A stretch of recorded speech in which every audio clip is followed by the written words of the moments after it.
Saya katakan amin.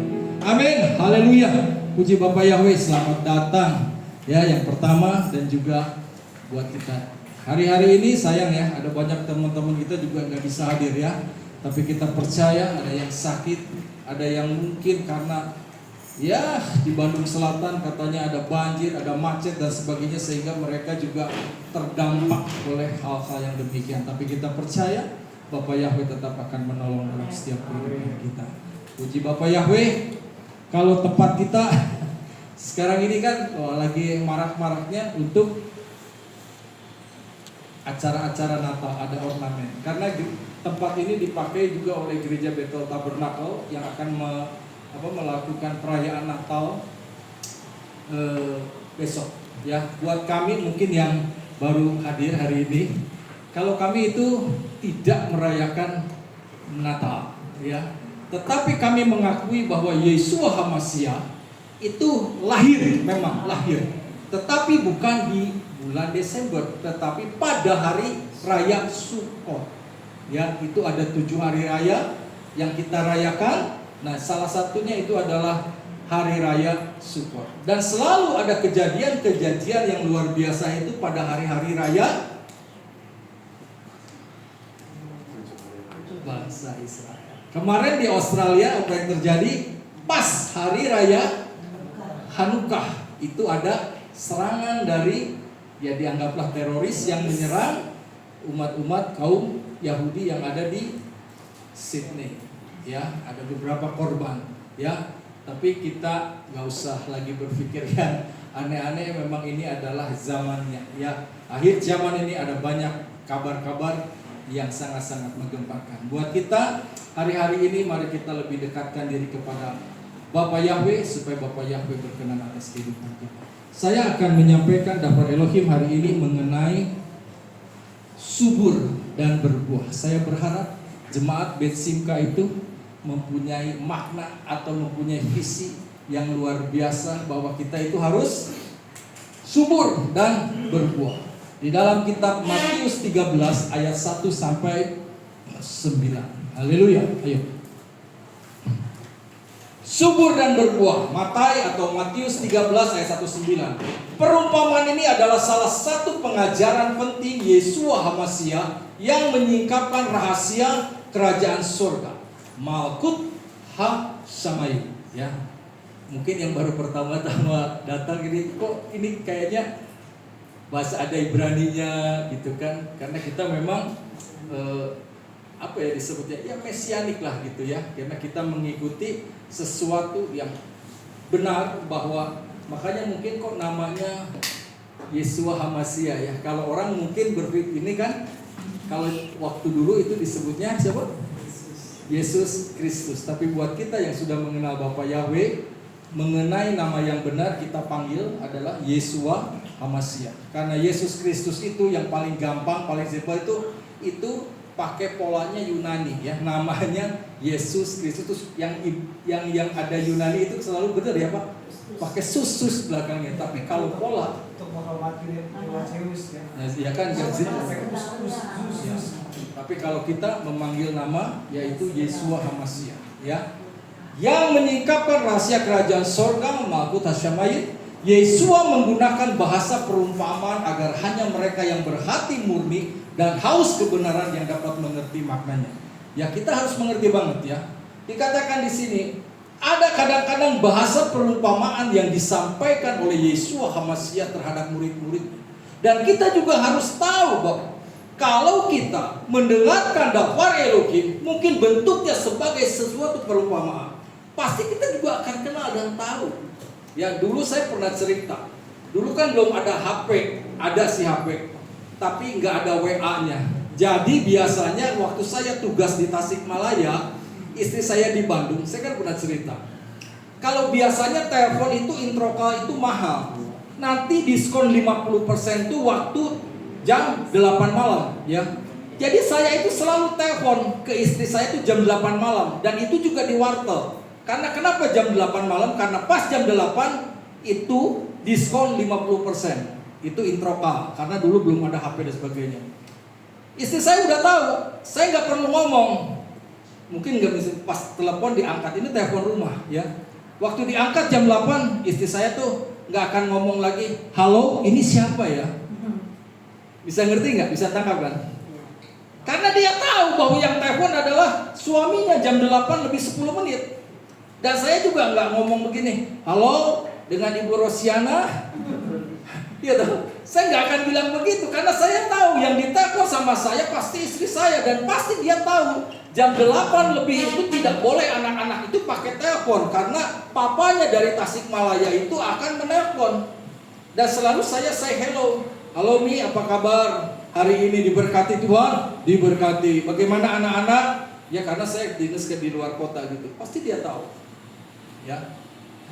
Ibu Lea juga begitu apa? Pak Bayu gitu juga ya? Suka telepon ya? Ya pagi-pagi shalom. Nah, udah tahu waktunya kan, pasnya kan? Ibu nggak nanya lagi ya, sahaya? Nggak usah tanya dong, karena dia tahu bahwa itu yang suaminya bertelepon. Tapi kalau orang yang bukan suaminya pasti bilang dengan Ibu Lea, apa kabar Ibu Lea? Kami dari bank untuk menawarkan kartu kredit misalnya gitu. Tapi kalau suami istri nggak begitu lagi. Dan saya juga bilang, halo Nyonya Rosiana, saya Jamie. Enggak kan? Saya bilang, halo Mi, apa kabar? Udah makan nih? Selalu begitu. Nah kan 10 menit udah oke Debbie ya. Nah, yang repotnya kalau saya lupa telepon. Asosiasi pemikirannya nih kemana sih papi jam 8 nggak telepon? Jangan-jangan ada di diskotik, mungkin begitu saudara. Tapi saya puji Bapak Yahweh nggak pernah ke diskotik. Saya udah jadi orang-orang baik-baik. Dan memang ternyata adalah orang disklaim orang baik. Walaupun mungkin dulunya gak baik, tapi saya percaya Bapak Yahweh sudah tarik saya menjadi pengikut Yeshua HaMashiach sehingga itu mencerminkan sesuatu yang baik. Jadi sekali lagi, perumpamaan ini adalah salah satu pengajaran penting Yeshua HaMashiach yang menyingkapkan rahasia kerajaan surga atau Malkut Hasyamayu.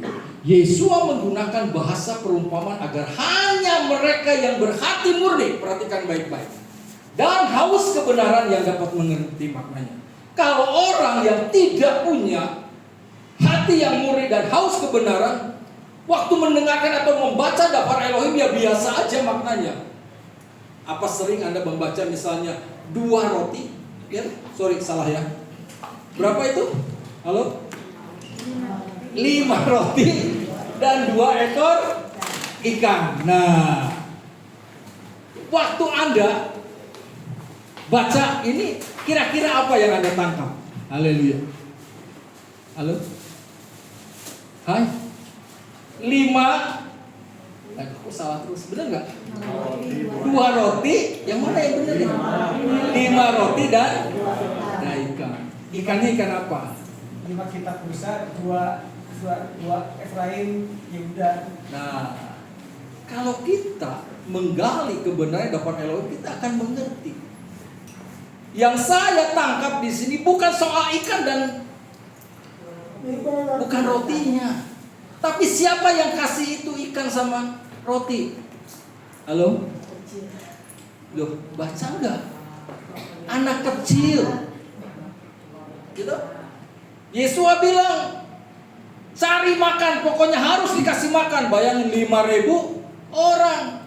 Di mana mau cari makan 5.000? Catering di Indonesia juga belum tentu bisa kalau dadakan 5.000. Nah, terus akhirnya saya percaya yang hadir waktu itu juga yang dewasa mah pasti bawa bekal. Tapi dasar orang yang udah bawa bekal juga pura-pura ngomong nggak bawa, diumpetin.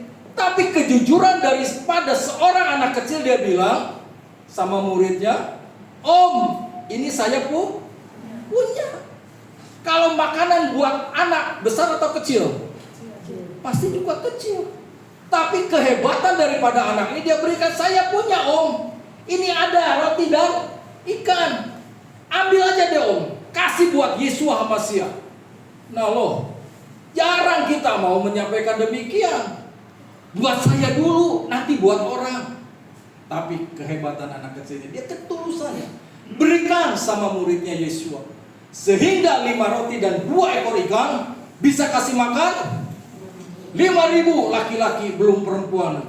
Masih ada sisa enggak? Berapa sisanya? Yang 12-nya habis apa enggak? habis dibawa oleh jemaat Kehilat Bersingkah. Biasa kalau ada perayaan apa juga nggak ada konsumsi tuh sisa. Amin. Ini tukang konsumsi udah datang masalah aja. Pasti selalu. Nah, saya kan bikin roti 42 ekor itu, 42 piece. Ini jemaatnya yang datang berapa? 50. Rata-rata 25. Nanti sisain ya, saya harus bawa pulang 20. Ya, siapa? Tapi gak ada kejadian. Pasti habis. Karena apa? Karena roti Uncle Jim is the best. Sombong.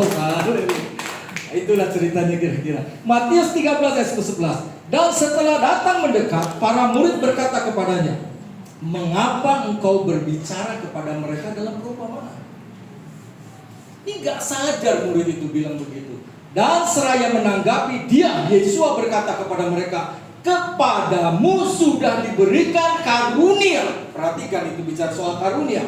Karunia adalah tidak semua orang dapat, ya, untuk mengetahui rahasia kerajaan surga. Tetapi kepada orang-orang itu tidak diberikan. Orang-orang itu siapa? Orang-orang di luar daripada pengikut Yesus Hamasiah. Mereka tidak dikasih karunia. Tapi kalau kita mendapat karunia itu, kita mengucap syukur sama Bapak Yahweh.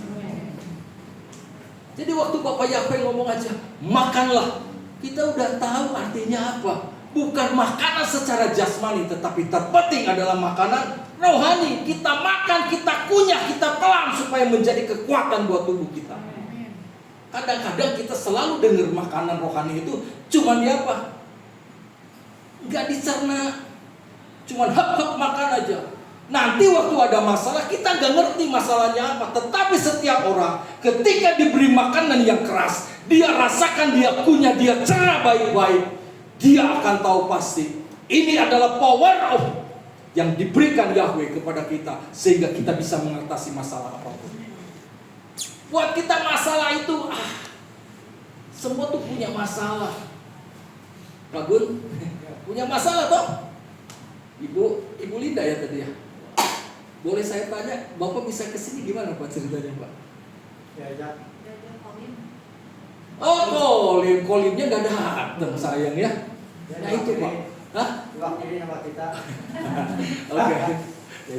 Ini Pak, sebetulnya keselamatan itu nggak bisa diwakili. Bapak pernah ke Lembang naik angkot, di stasiun naiknya ya ke Lembang. Ayo Pak, Lembang, enggak Pak. Yang nyuruh ke Lembangnya naik nggak? Nggak. Itu kan calo Pak. Kita nggak boleh jadi calo rohani.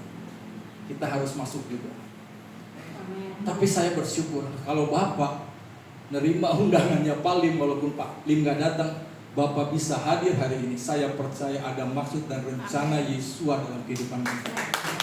Saya nggak tahu masalah persoalan Pak Gunawan dan Ibu Linda mungkin ya, tapi saya berdoa di dalam Yesus Hamasiah, Bapak Yahweh akan tolong Anda di dalam setiap pergumulan apapun. Amin. Karena saya kan belum kenal Pak, ya dah. Tapi saya percaya. Ini Bu Linda yang dari IKM Quran dulu ya? Kena slow ini. Oh, jadi teman nih. Dulu dia ada Quran dulu. Oh, ya udah, nggak apa-apa. Ya nanti ngobrolnya ya. Kita selesaikan dulu. Nah, jadi kan nggak kemana-mana, nggak jauh. Bandung itu kecil. Makanya jadilah orang-orang yang baik, yang punya nama yang baik, sehingga nama kita menjadi baik apa adanya. Haleluya. Kepadamu sudah diberikan karunia untuk mengetahui rahasia kerajaan surga, tetapi kepada orang-orang itu tidak diberikan. Tidak semua diberikan. Sama pengenalan akan Yesus Hamasiah. Gitu juga. Kalau bukan kasih karunia, kita akan ngotot Pak. Si Pak Jimmy udah sesat. Saya tuh selalu dicap apa coba? Kira-kira Bapak kenal gak? Saya kalau udah jadi pengikut ini saka apa? Saksi Yehova. Pasti. Padahal kita bukan saksi Yehova. Namanya itu udah beda ya. Ya. Sama Yehova. Ya, itu ya. Tapi selalu gitu. Tapi mereka senang. Orang Advent juga senang karena ibadahnya sama kita. Sama-sama hari Sabtu. Sabar. Tapi ada juga perbedaan. Ayo terus, mari.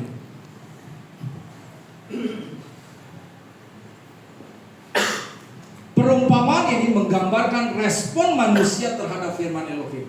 Bukan hanya tentang mendengar, tetapi tentang bagaimana hati manusia menanggapi benih firman itu. Saya harap Anda juga selalu respon baik setiap siapapun yang berbicara. Kalau bicara soal kebenaran, kita harus merespon dengan respon yang positif. Ya. Jangan belum apa-apa, baru juga mau ngomong, orang udah nyerang saya. Waduh, Anda tahu, saya pulang dari sini kemarin ibadah, saya nangis, dalam hati nangis, tapi saya diem aja. Saya cuma bilang sama istri saya, dulu serang saya, September dia serang saya, hari ini dia pulang saya dari ibadah, dia bilang begini, lu nggak nyangka, lu tuh jahat banget, lu menghancurkan keluarga gua, katanya. Lu obrak-abrik keluarga gua, lu ngaku pendeta tapi kenyataannya lu jahat banget. Pada waktu dulu lu minta duit gua kirimin, perlu sampai gitu sama saya. Aduh. Saya cuma mengelus dada saya. Saya bilang, kalau memang saya salah apa saya ngomong aja. Kalau saya perlu datang, oh, cuma serang saya. Udah, saya nggak tanggapi. Saya cuma berdoa. Bapak Yahweh, Engkau lebih menderita daripada apa yang saya alami. Ini belum seberapa. Amin. Belum seberapa saya bilang. Loh, kalau misalnya ikut Yesus harus apa? Dikatakan ikut salib, mesti siap-siap. Walaupun kita belum tentu mati seperti Yesus Masih, tetapi kita ambil bagian dari penderitaan daripada Yesus itu sendiri. Haleluya. Perumpamaan ini menggambarkan respon manusia terhadap firman Elohim, bukan hanya tentang mendengar, tetapi tentang bagaimana hati manusia menanggapi benih firman itu. Amin. Terus penjelasan ayat ini demi ayat saya akan terangkan sedikit. Ayat 1 dan 2. Matius 13:1-2. Pada hari itu setelah keluar dari rumah, perhatikan, keluar dari rumah, Yesus duduk di tepi danau. Dan kerumunan orang banyak terhimpun kepadanya, sehingga setelah naik ke dalam perahu, duduklah dia, dan seluruh kerumunan orang itu berdiri di pantai. Terus makna rohaninya dikatakan Yesus keluar dari rumah. Gambaran profetiknya adalah Elohim meninggalkan batas Yahudi dan membuka anugerahnya bagi bangsa-bangsa goyim, atau buat kita yang bukan bangsa Yahudi. Amin. Itu kemurahan. Kalau kemurahan, keselamatan cuma buat orang Yahudi, kita tuh nggak bisa apa-apa. Tetapi luar biasa, dia mau keluar, meninggalkan batas Yahudi dan membuka anugerahnya bagi bangsa-bangsa goyim di luar dari kita. Terus duduk di tepi danau artinya apa? Danau itu melambangkan dunia yang luas, penuh manusia dengan berbagai keadaan hati. Itu keadaan danau. Ya, terus perahu itu adalah simbol kehilat atau simbolnya gereja. Tubuh Hamasya sebagai tempat Yesua mengajar dari tengah dunia menjadi terang dan suaranya di tengah lautan manusia. Artinya begitu. Ya. Jadi di situ ada danau, ada apa? Ada perahu, dan tadi apa? Keluar dari rumah. Nah, kita kadang-kadang juga sebagai anak-anak Bapak Yahweh cuma bisanya jago kandang. Gitu? Untuk menyampaikan kebenaran Bapak Yahweh berani nggak? Cari aman, udah. Haleluya. Kadang-kadang kita juga begitu ketemu. Saya aja nanya, kalau Anda lagi makan di restoran di luar, berdoa nggak waktu makan? Hah? Berdoa, itu bagus. Itu menandakan orang berdoa. Tapi ada juga, apalagi kalau misalnya yang sebelah-sebelahnya bukan anak-anak Tuhan, tetap berdoa. Harus berdoa supaya mereka lihat. Puji Bapak. Kemarin hari apa ya? Hari Rabu saya ke Jalan Cagak. Bapak Yahweh kasih lagi orderan sama saya, betulin pintu besi di perusahaan gede. Perusahaannya itu kurang lebih tanahnya itu 20 hektar. Wah, itu bikin senjata dulu di sana, di situ bikin spare partnya Yamaha. Dan waktu pulang dari situ, sekarang kan ternyata saya kan naik motor. Kalau kemarin naik motor, pas saya pulang di Jalan Cagak itu, kok sekarang nggak ada ini, apa? Nggak ada yang dagang di pinggir jalan, nggak ada kan? Kan udah dibabat habis sama KDM kan. Jadi ternyata ibu-ibu sekarang itu jualan nanasnya pakai apa? Pakai mobil atau tuh pakai motor atau di gitu. Karena nggak boleh jualan sih sebetulnya. Saya tuh iba, orangnya nggak bisa lihat begitu. Saya mampir. Saya nanya si ibunya tuh lagi merenung. Bu, damang Pak. Udah nggak larisan, bayangin. Saya buka apa dari jam 7 sampai sekarang mau jam 4 belum. Satu juga belum laku. Nah loh, Bapak yang suka perhadapan saya dengan ada demikian.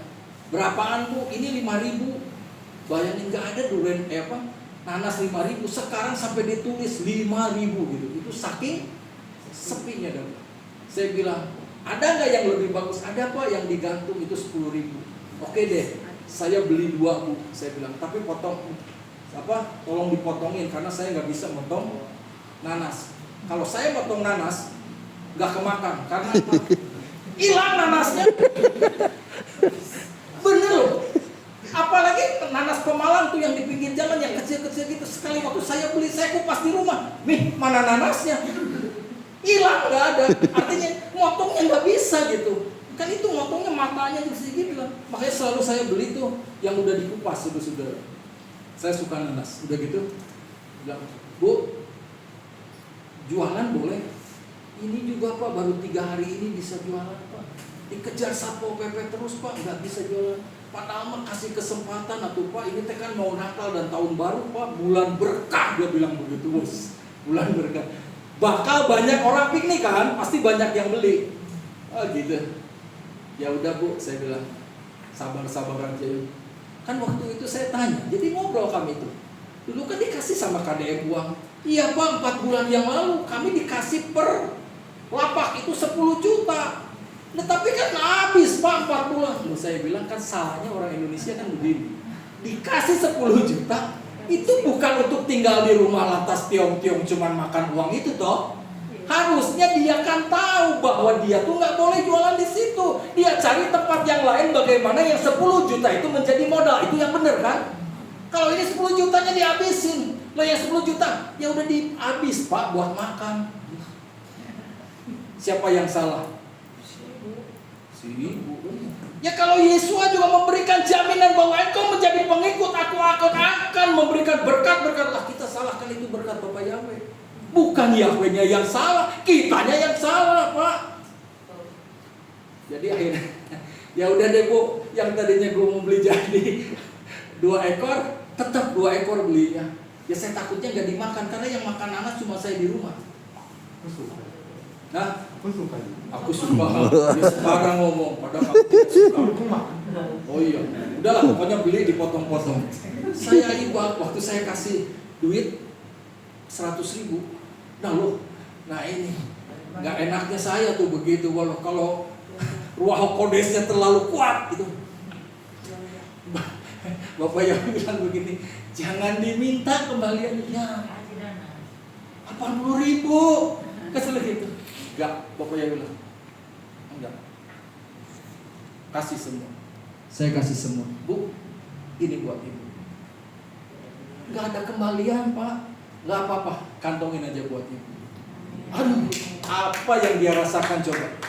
Sampai gini, waduh, sampai ngedoain enggak, doain saya enggak, pasti dia doain saya. Dan berkat Bapak Yahweh bukan luar sampai di situ. Saya cuma mau kasih semangat sama saudara. Gitu? Masih ingat Sabtu kemarin saya bilang saya akan beresin ini, betulin, ya kan? Yang punya lahan desa suruh betulin ini genteng, dapur semua, nilainya. Bapak Yahweh luar biasa, itu luar biasa.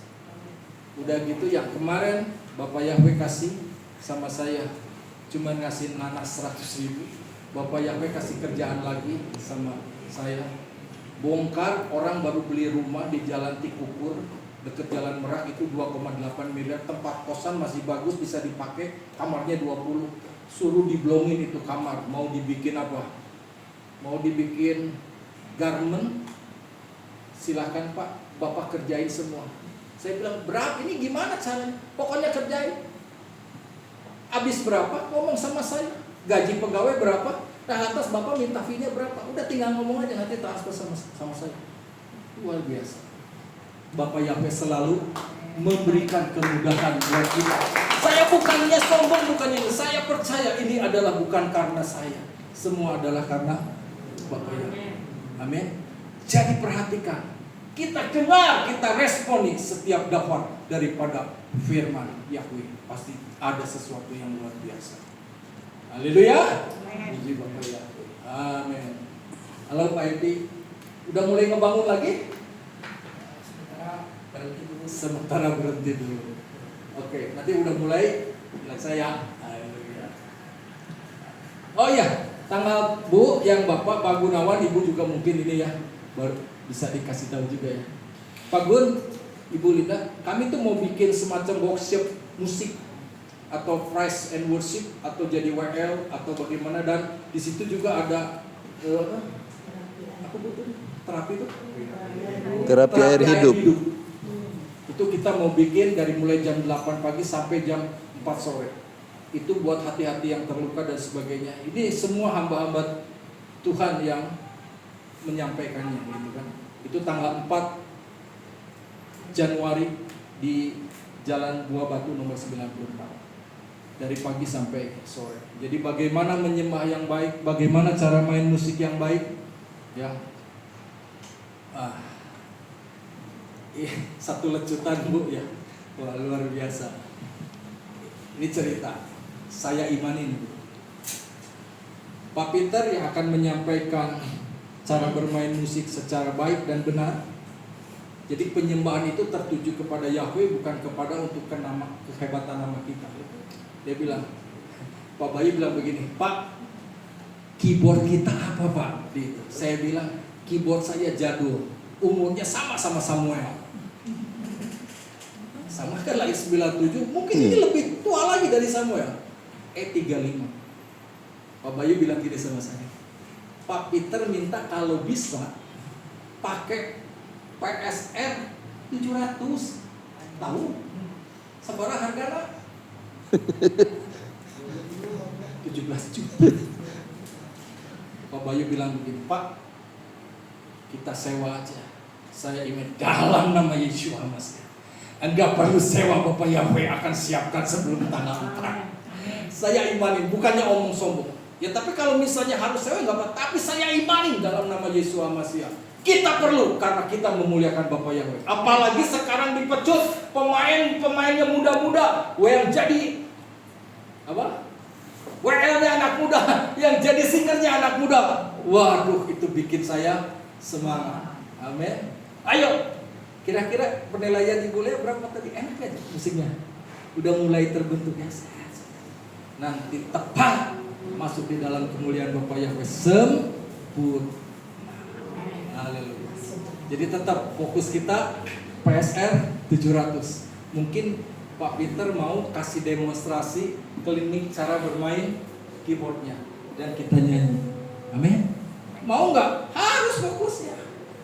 Tapi saya sih sudah nanya juga sama Idut yang suka main musik gereja dan suka punya alat-alat itu. Idut, saya bilang, kalau sewa PSR 700 atau PSR 950 itu berapa? Buat Pak Jimmy sehari 350.000. Jadi kalau 2 hari 700.000. Terus dia bilang begini, Pak Pendeta, ngapain sewa? Beli aja, kayak nggak punya iman. Kacau. Saya digituin sama yang tukang sewain musik. Oh, ya. Ya udah, doain aja tuh supaya kebeli ya. Oke, pasti kebeli Pak. Nah, akhirnya dia ngeluh juga, aduh Pak, udah aja Pak Jimmy, ambil aja dulu ya, nggak apa-apa ya, pakai nama saya. Oh nggak mau. Kan Pak Ibu pernah ngomong sama saya, aduh, gua pasang alat musik di gerejaan yang ternyata alirannya Pantekostal lagi. Pengen alat musiknya bagus gini. Katanya nanti ya. 1 bulan lagi baru dibayar, ternyata udah 10 bulan gak dibayar-bayar. Dan bukan satu gereja aja, ada 3-4 gereja yang udah pakai sound system, beli alat musiknya, beli tapi gak bayar, kan bikin malu. Bayarnya di surga. Hah? Bayarnya di surga. Bayar di surga Pak. Kalau ketemu itu juga. Oke, kita terusin aja ya. Dan dia berbicara pada banyak hal, permasalahan mengatakan, lihatlah orang yang menabur keluar untuk menabur. Makna rohani. Penabur itu adalah melambangkan Yesus sendiri. atau setiap hambanya yang menyampaikan firman Elohim. Itu sama. Benih melambangkan firman Elohim, hidup dan berkuasa untuk bertumbuh. Jadi benih itu melambangkan firman Elohim. Jadi hidup dan berkuasa untuk bertumbuh. Jadi benih itu harus hidup dan berkuasa supaya bertumbuh. Keluar menabur artinya Elohim itu aktif menaburkan firman ke seluruh dunia. Ia tidak pilih kasih, semua diberi kesempatan menerima kebenaran. Haleluya. Yesaya 55:11. Sebab seperti hujan dan salju turun dari langit dan tidak akan kembali ke sana, tetapi mengairi bumi dan membuatnya bertumbuh dan bertunas, dan memberikan benih kepada yang menabur dan roti kepada yang makan. Demikianlah firman-Ku yang keluar dari mulutku. Ia tidak akan kembali kepadaku dengan sia-sia, melainkan akan menggenapi apa yang aku perkenankan dan akan berhasil dalam apa yang aku perintahkan. Bapa Yahweh tidak pernah pilih kasih. Terus ayat yang keempat, saya akan percepat aja ya. Matius 13 ayat 4. Dan ketika menaburkannya, sesungguhnya beberapa jatuh di tepi jalan, dan datanglah burung-burung dan memakannya. Makna rohaninya, tanah di tepi jalan itu melambangkan hati yang keras, tidak terbuka bagi firman. Burung itu melambangkan si setan, roh jahat yang datang mencuri firman Elohim sebelum sempat bertumbuh. Nah, perhatikan setiap benih firman itu disampaikan posisinya kita di mana. Matius 13 ayat 19. Bagi setiap orang yang mendengar firman kerajaan tetapi tidak memahami, datanglah si jahat dan merampas yang telah ditaburkan di dalam hatinya. Itulah yang ditaburkan di tepi jalan. Terus orang seperti ini mendengar tetapi tidak memahami, karena pikirannya sibuk, hatinya tertutup, dan firman itu tidak sempat berakar. 2 Korintus 4 ayat keempat. Yang di antara mereka ilah zaman ini telah membutakan pikiran mereka yang tidak percaya, sehingga terang Injil kemuliaan Hamasyah yang adalah gambar Elohim tidak bersinar atas mereka. Ini kipas anginnya jalan-jalan, panas banget ya. Kekerasan hati adalah musuh pertama pertumbuhan rohani. Kita harus membiarkan Roh Kudus membajak tanah hati kita agar lembut dan siap menerima benih kebenaran. Ya, jadi ini udah sistematis sekali materi yang saya sampaikan, dan nanti juga saya akan bagikan, dikirim kepada saudara semua. Ya, dan sebetulnya juga direkam juga sama Pak Abram. Ya, ada YouTube-nya. Ya, cuman kadang-kadang saya lupa nggak kirim. Coba ingetin lagi kalau mau. Ya, kekerasan hati adalah musuh pertama pertumbuhan rohani. Kita harus membiarkan Roh Kudus membajak tanah hati kita agar lembut dan siap menerima benih kebenaran. Terus saya. Ayat 5 dan 6. Ini tinggal sedikit lagi ya. Matius 13 ayat 5 dan 6. Dan yang lain jatuh di atas yang berbatu, tempat yang tidak mengandung banyak tanah. Perhatikan. Dan segera dia bertunas. Bertunas karena tidak mempunyai kedalaman tanah. Terlebih setelah terbitnya matahari, dia tersengat panas. Lalu karena tidak mempunyai akar, ia menjadi layu. Makna rohaninya, tanah berbatu adalah hatinya yang dangkal, menerima firman dengan emosi, bukan dengan iman yang berakar. Terus, matahari itu adalah gambaran ujian, pencobaan atau masa yang sulit. Menjadi layu artinya tanda bahwa iman yang tidak berakar tidak akan mampu bertahan di dalam tekanan. Yakobus 1 ayat 2 dan 3. Hei saudara-saudaraku, apabila kamu jatuh ke dalam berbagai percobaan, hendaklah kamu menganggap semuanya itu kesukacitaan, karena mengetahui bahwa ujian iman itu mengerjakan ketabahan. Ya. Kita tidak cukup hanya antusias di awal. Nah, seringnya begitu. Orang-orang yang dulu juga hadir di tempat kita juga gitu. Awalnya antusias, Pak. Ternyata setelah mengalami masa-masa mungkin dianggap sulit dan dianggap tidak sukses, ikut ibadah di tempat kita, akhirnya mereka banyak mengundurkan diri. Makanya saya tanya, target Anda untuk beribadah di tempat ini apa? Supaya kita jangan nanti dianggap cuma buang-buang waktu saja. Ya. Kalau disebut menarik di mana sih? Ternyata waktu saya kirim roti ke gereja IFGF, ternyata ramai banget. Pesen sama saya rotinya cuma 230. Ternyata konsumsinya waktu itu, ya Bu, Ibu Lea juga kebenaran di bagian konsumsi temennya Ibu Lea, itu hampir 2000 lebih. Makanya saya lihat banyak banget tutus aqua, ternyata itu konsumsinya. Ternyata waktu Natalan IFGF itu ada siapa? Ada Ruth Saha. Jadi lihat Yesuanya atau lihat perusahaan ayahnya? Dua-duanya yang benar. Tapi kan pasti ada daya tariknya kan, karena ada artisnya. Mungkin kalau saya dulu bekas artis mungkin juga banyak peminatnya. Tapi jangan salah juga, ada banyak artis-artis yang jadi hamba-hamba Tuhan ternyata akhirnya hancur. Yang mungkin paling sukses karena duluan mati adalah Pak Junaidi Salah. Tapi kalau mungkin gak cepat-cepat dipanggil juga repot. Makanya jangan dari awalnya emosi, gebu-gebu. Akhirnya saya yang dinilai oleh Bapak Yahweh itu bukan awal, tetapi akhir. Ada lagi orang sombong, gua dulu Pak, ya dulu mah dulu, udah jadi sekarang yang dipikirin Bang, gak usah dulu.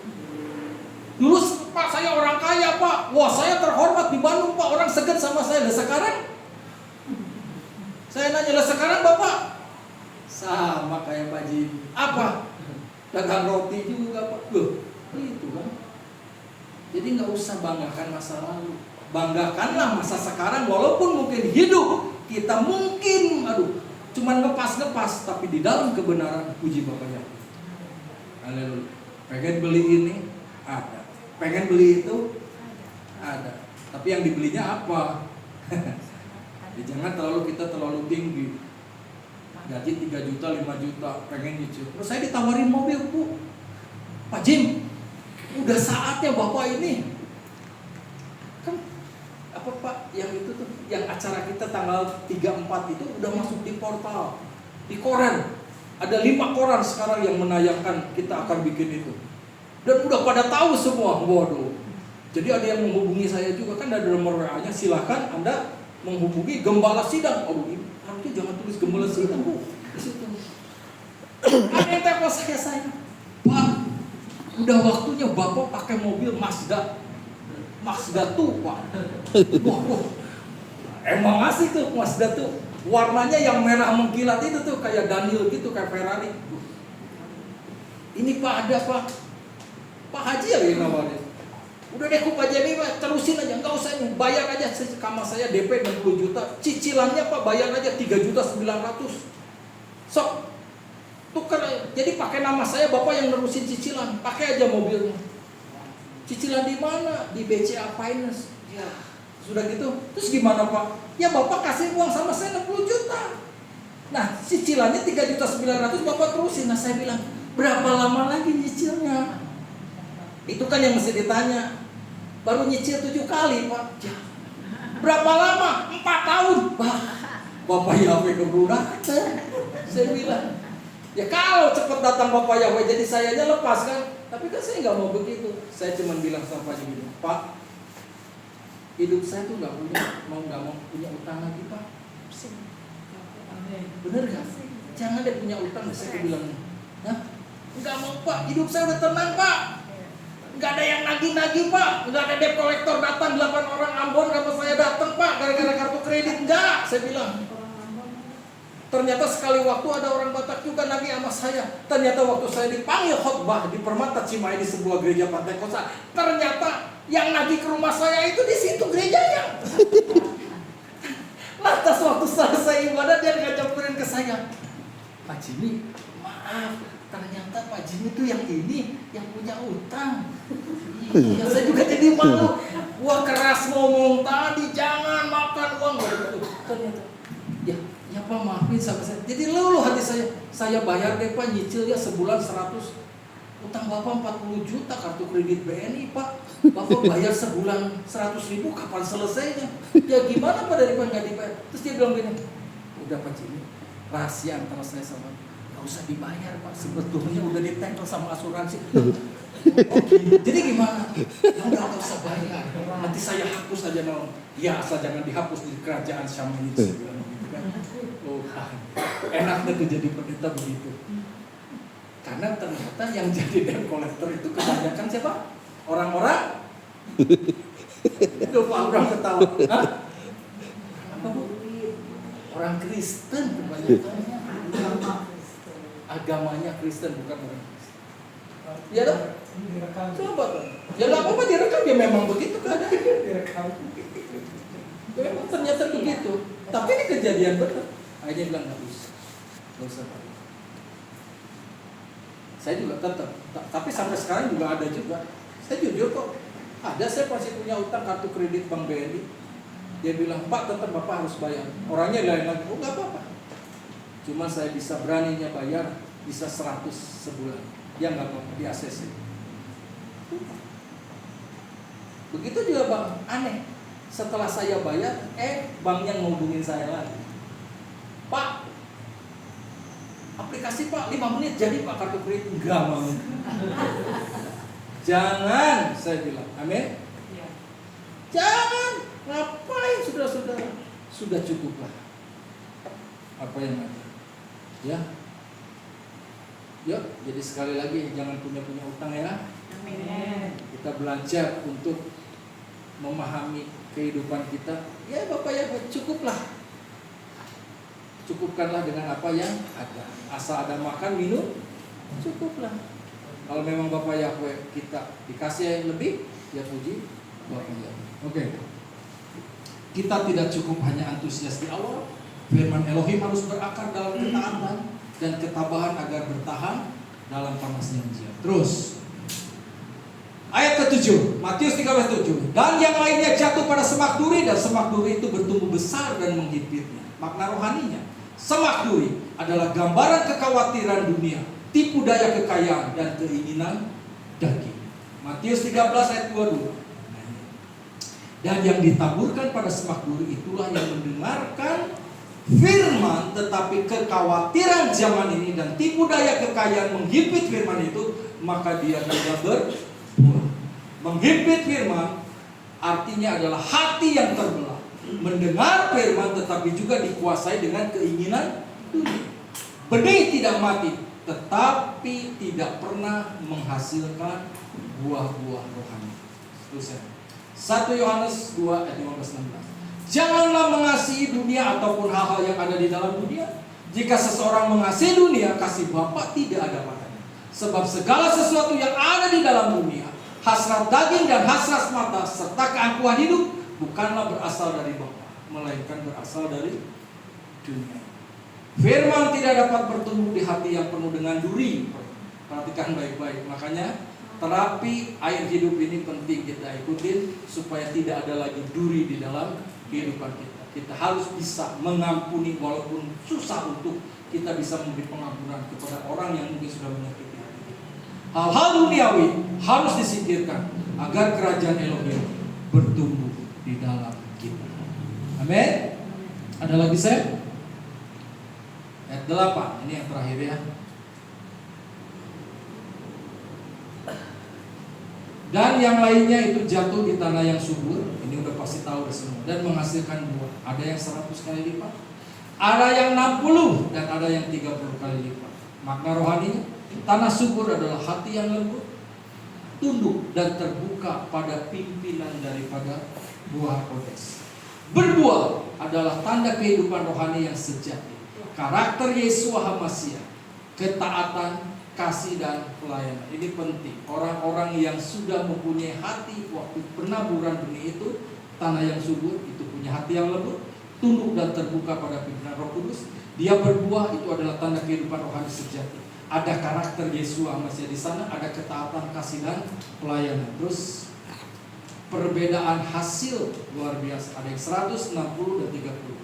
Menunjukkan tingkat kedewasaan dan kesetiaan dalam menanggapi firman. Ada masuk kategori mana? Yang 30, yang 60, apa yang 100? 100, haleluya. Semakin dalam akar firman, semakin besar buah yang dihasilkan. Terus Yohanes 15 ayat 3. Akulah pokok anggur Kamu adalah ranting-rantingnya. Siapa yang tinggal di dalam aku dan aku di dalam dia, dia itu menghasilkan buah yang banyak. Karena tanpa aku, kamu tidak dapat melakukan apa-apa. Terus, buah rohani bukan hasil usaha manusia, tetapi hasil dari firman Elohim yang berakar dan Roh Kudus yang bekerja di hati yang taat. Amin. Haleluya, puji Bapa Yahweh. Nah ini terakhir. Siapa yang mempunyai telinga untuk mendengar, hendaklah ia mendengar. Makna rohaninya ini adalah seruan profetik. Yesua memanggil setiap pendengar untuk tidak hanya mendengar secara jasmani, tetapi juga secara rohani. Mendengar berarti mengerti, menyimpan, dan melakukan. Yakobus 1:22, dan jadilah pelaku firman dan bukan hanya pendengar yang menipu diri sendiri. Pendengaran rohani adalah anugerah. Tanpa hati yang mau tunduk, kita bisa mendengar suara kebenaran, tetapi tidak ada buah-buah atau tidak berubah olehnya. Jadi kalau sudah dengar firman, harus ada perubahan yang nyata.